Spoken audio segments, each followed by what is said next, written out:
Merci beaucoup Nabandeko Balandi. Joseph Kabila, est-ce que Azana Goma Toté Bokozwa vraie information avec des détails à l'appui. Donc tu peux développer pendant plus ou moins 5 minutes. Parce que l'air est très grave dans la République démocratique du Congo.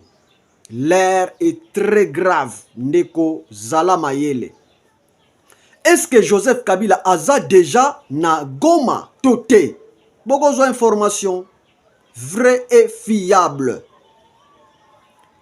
Bande Konangai, yona nous s'abonnez, abonnez-vous à la chaîne. Merci beaucoup na yondeko, otie confiance.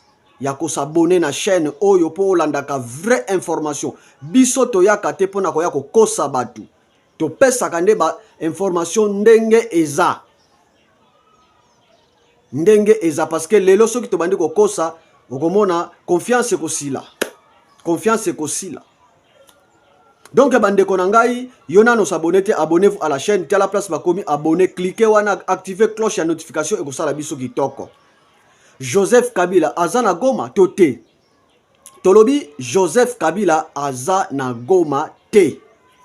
Mais nini eleki landanga bien. Nini ezo lekato elekaki. Joseph Kabila a salaki interview mususu. Oyo alobi keno en tout cas nazali ko zonga na mboka na ngai ya République démocratique du Congo. Mais eloko ya grave alobi mais nakoya na Kinshasa te nakokende na partie orientale. Donc ce totali partie orientale eza presque occupé et pas ya ba M23 ba Rwandais. Donc akoki koya na Goma to na Bukavu. To yebite est-ce que akoki koya na Uvira? Là on ne sait pas. Donc selon nos analyses, akoki koya na Goma to na Bukavu. Mais nanu ayete mutu akosa yote nanu akomite nanu ayete asalaki annonce na ye. Pona nini aponi aya kaka na partie orientale. Selon ba source na côté ya bande kwa PPRD balobi keno kunande akozala à l'aise. Kunande akozala à l'aise parce que na Kinshasa akozala à l'aise te. To ebite à l'aise ya ndenge nini ye azali koluka. L'air est très grave bande konangai. Tozo ebate soki lelo biso to récupérer ville ya Bukavu, ville ya Goma. To récupérer parti nyonso wana o ba rebelle bazwaki. Est-ce que akozala kaka na République démocratique du Congo toté wana to yebite. Wana vraiment to yebite. Donc tozo mona moi